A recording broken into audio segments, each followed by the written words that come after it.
Where are people wanting to allocate capital? Well, first of all, it's to try to find yield, first and foremost, right? We're in a low interest rate environment, so our investor community is chasing yield, and they're looking for wherever they can find it. There's a divergence between U.S. and Europe. We've seen the asset price run of stocks in the States, and so we are starting to see a flood of capital come into the European markets. And when I think about our IPO business, which has been extremely active this year, again, chasing nice returns, that's outperformed the U.S. markets. Now, I think that's partly because we started with a low base, because people have been out of Europe for so long. But that performance, I think, is driving more people to want to put some capital to work here and probably bridge some of those gaps.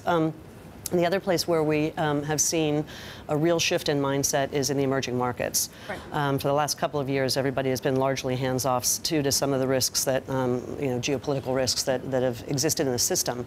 But then when you start to think about the geopolitical risks in the Western world, I think investors are saying, well, actually, I can get paid for almost the same types of risks, so why not? So this year, there's a period of about 6 weeks where we saw more inflows into emerging market funds in the EMEA region than we saw for the whole of last year.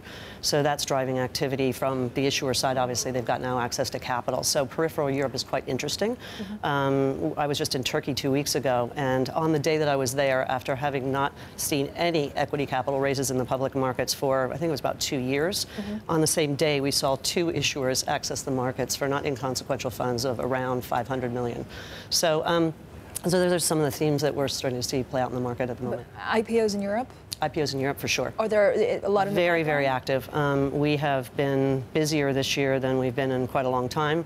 Our market is up over 100% in terms of the IPO activity. And again, every single one of these deals that we're bringing seems to perform.